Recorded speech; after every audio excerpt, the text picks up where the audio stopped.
Hey guys, so in this video what we're going to do is we're going to review all the stuff that's going to be on the quiz that's due on Wednesday night.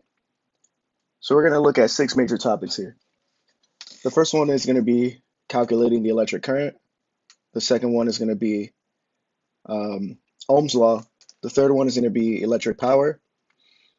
And the last three are going to be dealing with circuits. So we're talking about series circuits, parallel circuits, and then the combination of the two, which is what I've been calling compound circuits. Now, the good thing about the video is that you could always pause and rewind and watch it as many times as you want in order to get the stuff down. I also want to apologize to you guys for the bad audio. I mean, I don't have any professional recording equipment here, so this is as good as it's going to get. Okay, so let's go ahead and get started. My first topic is going to be the electric current.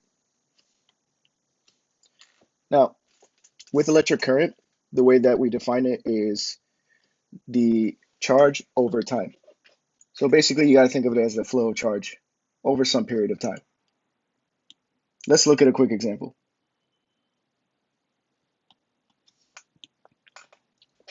Okay, so our equation ends up looking like I, which is the current, equals Q divided by T. Again, Q meaning charge and T meaning time. Okay, so the question here says, if a steady flow of 3,600 coulombs moves through a point in a wire for 1 minute, what is the current? Okay, let's look at the solution. So like always, we got to list everything that's given to us. We know that Q is 3,600 coulombs and T is 1 minute. Now, remember, in order for this equation to work, our time has to be in the standard units of seconds. So if we got 1 minute, that's equal to 60 seconds. Okay, so the question is, what's the current? Very simple to find. All we need to do is divide 3,600 coulombs with 60 seconds. That will give us a final answer of 60 amperes. Okay, next. Ohm's law. So this deals with the circuit. So remember, you have a circuit which is a closed loop of wire, and it has to have a battery. It has to have the wire connecting from the positive to the negative, and you can have a number of other things. So let's say we have something in our circuit that provides some type of resistance. Remember, resistance is what acts to slow down the current. Okay, so if we have a battery, let's say it's 3 volts. If we were to increase that voltage, right, the higher the voltage is, the more current output that circuit is going to have. Okay, so if voltage goes up, current goes up. If voltage goes down, current goes down. When you have resistance, though, it acts inversely as opposed to directly. So let's say you have a light bulb, right? And it has 1 ohm of resistance. It'll give you some amount of current when it's attached to a voltage source. But if you were to increase that resistance somehow, let's say by adding more light bulbs in series or just replacing the light bulb with a higher resistance light bulb, the overall current of that thing is going to go down. And this is, again, due to Ohm's law. In other words, if resistance goes up, current goes down, and vice versa. Okay, let's take a look at the formulas. We got 3 basic formulas for Ohm's law.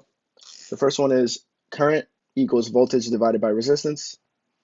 The second one says voltage is equal to current times resistance.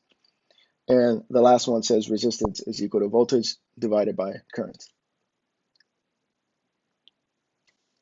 All right, let's look at an example. It says here that a 9-volt battery is connected to a 1.6 ohm resistor. What is the current through the light bulb? Okay, let's take a look at the solution.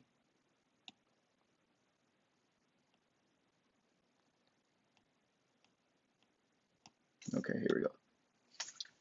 Okay, so we know that the voltage is equal to 9 volts. The resistance is equal to 1.6 ohms. And we need to find the current. So using that first equation, current is equal to voltage divided by resistance. So we'll do 9 volts over 1.6 ohms. And when you put this into your calculator, you are going to see 5.625. The reason that I put 5.6 here is due to the amount of significant figures that I have. Okay, so rounding that down to 2 sig figs, I get 5.6 amps. So there's your final answer. Now we've seen a bunch of examples like these while we were still going to school normally. And I've given you some more examples over Khan Academy during the lockdown. So I hope that all of you are familiar with this by now. Okay, now let's look at electric power. Okay, so with electric power, you're dealing with the voltage multiplied with the current. So if you want to figure out the electric power of any sort of electrical device, you can use this equation. Now, if you want to find out the power being used up by a resistor, you can look at it a couple of other ways, namely by taking the voltage squared divided by the resistance, or doing the current squared times the resistance. So let's take a look at a couple of examples dealing with this. Okay.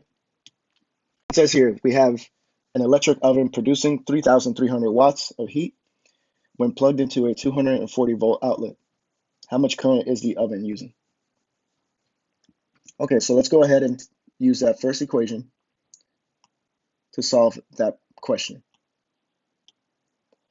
We know that the power is 3,300 watts, and we know that the voltage is 240 volts, and we're looking for the current. The first equation again says P equals V times I. So what you need to do now, since we already know what P is divide both sides by V to get I by itself. So that is going to end up giving us I equals P over V. So with the numbers, we end up doing I equals 3,300 watts divided by 240 ohms. Again, we're accounting for the number of significant figures. When you drop that into your calculator, you will see 13.75. Rounding that up to 2 sig figs will give us 14 amps. So if you were to see this on your quiz, right, in your answer choice, you will not see 13.75, you will see 14. So make sure that you're paying attention to your sig figs. Okay, let's look at another one. For the same oven, using the same values, what is going to be the resistance of the heating element? Okay, so what exactly is a heating element? It's that wire inside of the oven that turns red when you set it to a certain temperature. That thing is getting some electrical current, and over time it gets hotter and hotter up until it gets to that point where you set it. Anyway, back to the problem. We're looking for the resistance of that heating element. So we need to use the equation P equals V squared divided by R. Now, again, we know what the power is. It was 240 volts. So we need to rearrange this equation so that we have R on one side by itself. The easiest way of doing this is to take R and P and switch their places. So basically put R where P was and put P where R was. That gives us R equals V squared over P. Remember, V was 240 and P was 3,300. So in your calculator, you will type in 240 squared over 3,300. When you do that, you will see your answer is 17.45454545. It repeats. Again, rounding down to 2 significant figures, we can leave that as 17 ohms. Okay, next, let's talk about series circuits. So here's a typical series circuit diagram. This one has 2 resistors. What makes it a series circuit is that they are both connected to the same outlet. In other words, they are both directly connected to the same voltage source. It could be a battery, it could be an outlet, it could be anything providing voltage. To find the total resistance of this thing, it's very easy. All you got to do is add up the resistors. So in this one, we got R1 and R2. So the total resistance would be R1 plus R2. Now, a couple other things that you need to know about the series circuit is that the total amount of current, given the fact that they are all on one path, it has a constant current. So whatever current is being delivered by the battery is going to be the same for all of the elements on your series circuit. However, all of your elements will share the voltage. So for example, if this circuit had a 9-volt battery, R1 is going to use some of that 9 volts, and R2 will use the rest of the 9 volts. Let me go a little bit more into detail about that. Okay, where was I? Right here. Let's take a look at this one. You got a 9-volt battery connected in series with a 4 ohm and 2 ohm resistors. Take a look at this.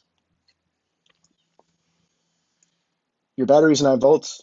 That 4 ohm resistor, let's call that thing R1, is going to use some of that voltage. Let's call that V1.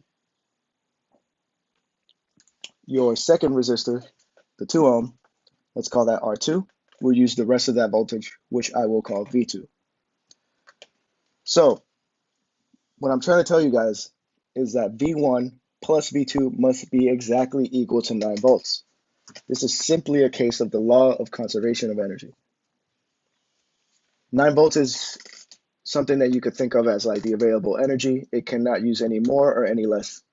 Well, technically it can use less, but it can definitely not use more than what's available for it. Okay. So here is an example. Let's continue using this number here, these numbers here. Let's answer these questions. What's the total resistance? What's the total current? And how much voltage is used by each resistor? Okay.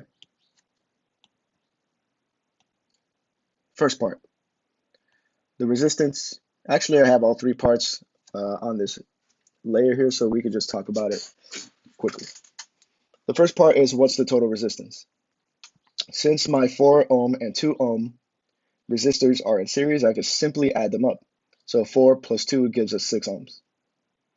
The current is going to be the voltage divided by the resistance. Remember, you got to use the total resistance in these cases. And also, that comes from Ohm's law. Okay, so using Ohm's law, we're going to do 9 volts divided by 6 ohms. It's going to give us a current of 1.5 amperes. And finally, how do you figure out the voltage used up by each resistor? Again, the current is constant throughout this entire circuit. So everything is getting a full current of 1.5 amps. So what you need to do now is multiply that current with each resistor individually.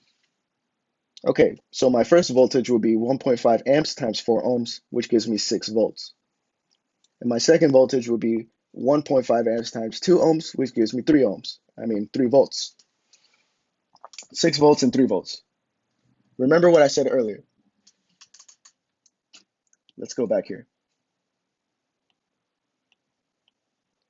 V1 plus V2 must be equal to 9 volts. My V1 was 6 volts and my V2 was 3 volts. 6 volts plus 3 volts is absolutely 9 volts. So all of our answers make sense. Okay, next. Parallel circuits. So remember, for this type of circuit, what you got going on is your voltage source providing some current, which then splits into different branches. In this one, we have 2 resistors, R1 and R2, each on its own branch. If we want to figure out the total resistance of this guy, we got to do 1 over R equals 1 over R1 plus 1 over R2. Now, remember, to do this, we have to find the common denominator, add them up, and then do the reciprocal at the end. that reciprocal part is extremely important. If you do not do the reciprocal, you will not get the right answer. Okay, a couple other things about the parallel circuit. The voltage is going to be constant throughout the entire circuit. So if that thing is giving us 9 volts, it's going to get 9 volts through R1 and 9 volts through R2 as well. However, the current is split amongst the branches. So whatever current we have in total, some of it will go through R1 and the rest of it will go through R2. Okay, let's look at an example. Using the same numbers as before, we got 9 volts and 4 ohms and 2 ohms in parallel. Let's take a look at how the current behaves here. So through your 9-volt battery, the battery is delivering a full current, which I'm going to call I. If you take a look at that dot on the top, that's called a junction. That's where the current will split. So through the 4 ohm resistor, you're going to get some current, which I'm going to call I1. And through the 2 ohm resistor, you're going to get the rest of the current, which I'm going to call I2. That dot on the bottom, that second junction, is the point in which the I1 and I2 rejoin and go back into the battery. Long story short, I1 plus I2 must be exactly equal to I. Okay, let's take a look at another bit of this. Okay, so for this one, the question that I want to answer is, what is the total resistance? What's the total current? And then how much current is passing through each branch? Okay, now, let's see, where was I? Let's look at the first part. We got 1 over R equals 1 over 4 plus 1 over 2. Again, we cannot add these two right now because they don't have the same denominator. The least common denominator in this case will be, not the least, but just the greatest common denominator. It's going to be 4. So we can change that 1 over 2 so that it has a denominator of 4 by doing 1 over 4 plus 2 over 4. When we add those two, we will get 3 over 4. But again, you have to do the reciprocal. The reciprocal of 3 over 4 ohms is going to be 4 ohms over 3. So when you put that into your calculator, you'll get a total resistance of 1.3 ohms repeated. We could just simply round that up as 1.3 ohms. Okay, next. What about the current?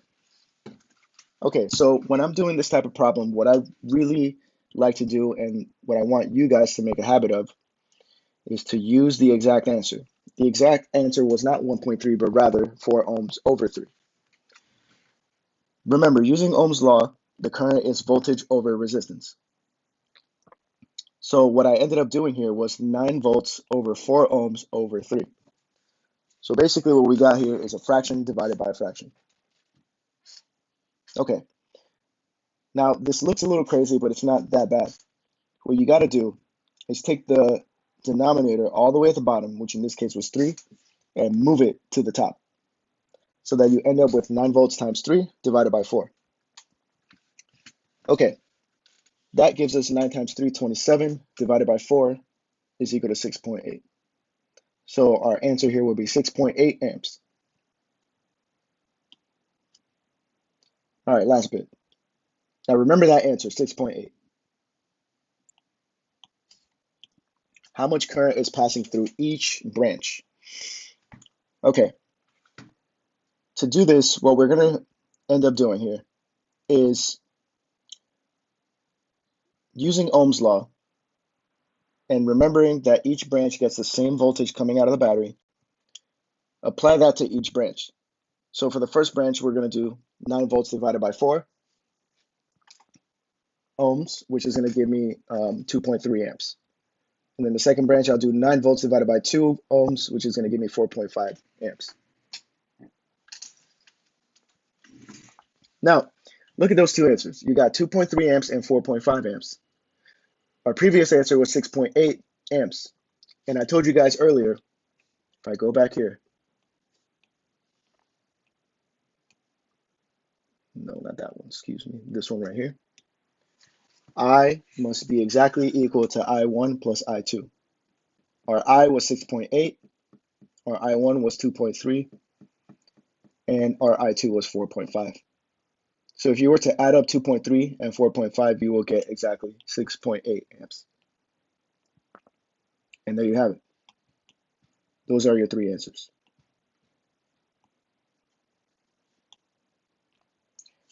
Okay, let's take a look at the last thing.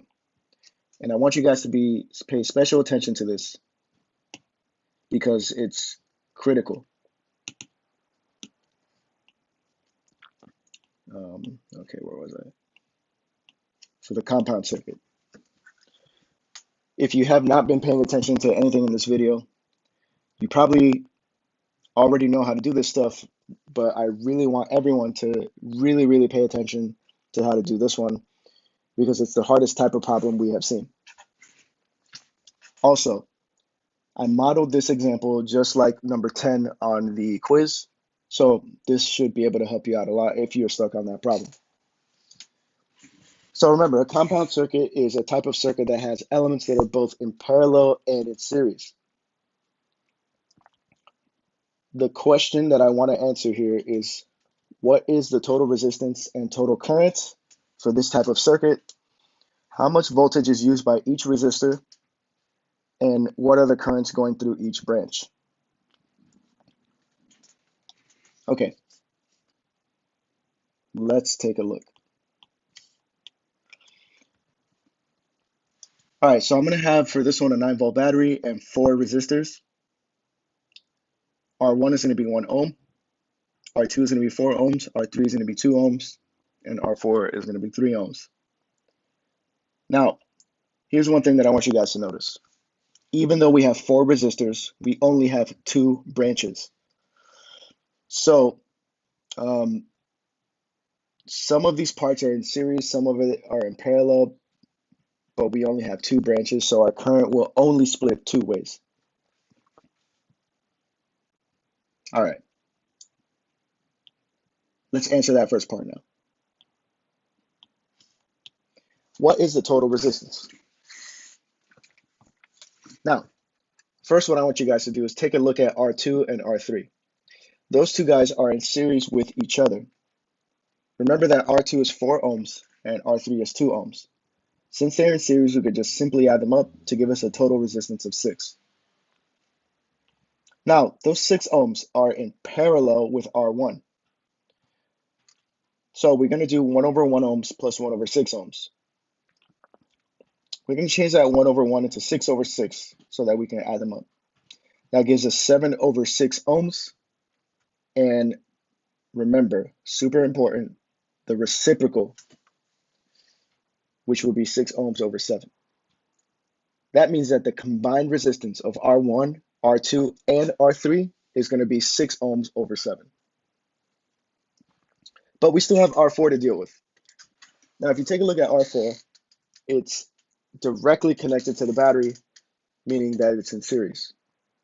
So we could take that equivalent resistance of R1, 2, and 3 and add it up to R4.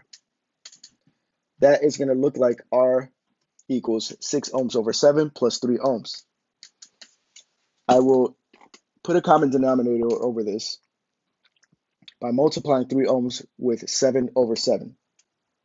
Okay, so I get 6 ohms over 7 plus 21 ohms over 7. Where did 21 come from? 3 ohms times 7. Remember, 3 times 7 is 21. Now that they're both on the same denominator, we could add them up and we will end up with, where was I? Here. 27 ohms over 7, which is approximately equal to 3.9 ohms. Okay, next part. What is the current? Since we know what the resistance is, this part's actually pretty easy. Remember, we're trying to use the exact answer here so we don't make any mistakes. We're going to do 9 volts over 27 ohms over 7. Take that 7 that's all the way at the bottom and move it to the top. You'll get 9 volts times 7 over 27.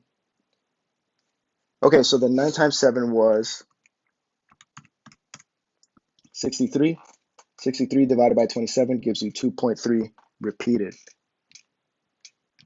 We can leave that as 2.3 for now.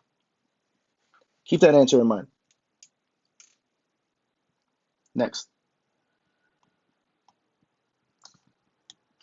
How much voltage is used by R3? Okay, this is where it gets a little bit weird. Remember that the total voltage available is 9 volts. Since my fourth resistor R4 is in series with the battery, it will use 2.3 repeated amps times 3 ohms of voltage. That's 7 volts. Remember, we have 9 available. R4 is using up 7. That means that the rest of the circuit is going to use whatever is left over, which is 9 minus 7 equals 2. The rest of the circuit is going to use 2 volts that are available. Now, if you look at the rest of the circuit, R1, R2, and R3, we got 2 branches, parallel, which means that each branch is going to receive the full 2 volts.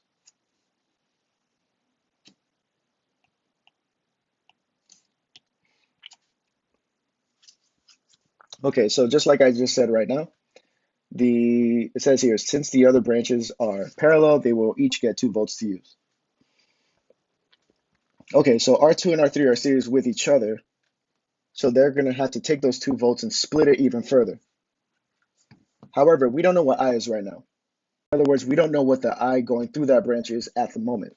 So we cannot solve this problem just yet. So let's go ahead and figure out what those currents are and then go back to this and get our final answer.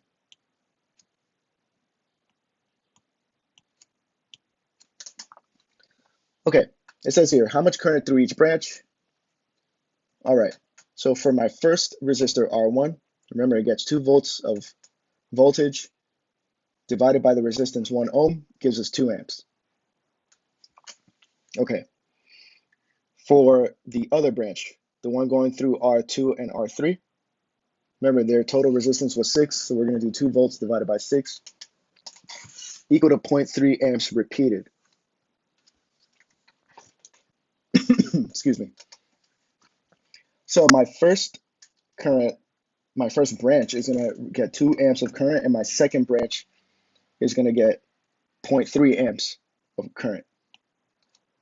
Remember what our total current was, 2.3. That agrees with the answer that we just got because it says 2 amps and 0.3 amps gives us a total of 2.3. So that makes sense. Okay, finally, we can answer the rest of the question. Going back to part C, R2 and R3 are sharing 0.3 amps of current. Since they're in series, they're both receiving the same current. That means that the third resistor, we go back to part C, let's look at that real quick. How much voltage is used by R3? We're going to take that current and multiply it with R3, which was 2 ohms. So 0.3 repeated amps times 2 ohms gives us 0.7 volts of voltage. And if you wanted to figure out what R2 is using, you would take 2 volts minus 0.7, which is 1.3 volts. And there you have it. That's the total solution of that problem. All right. Let me take this part out. We have reached the end of the video. So if you have any other questions about this, feel free to reach out to me on Remind. Remember, I'm available from 11 a.m. to 2 p.m. every day. The quiz is up on Google Forms. The link is on the Remind. I've sent it out to everyone. You can work on it for the next 3 days. So today, tomorrow, and Wednesday. Wednesday, you have all the way up to 11:59 p.m. to submit. Remember, you can only submit 3 times. I'll take your highest score. If you submit any more times than that, I'm just simply going to ignore any submissions after the third one.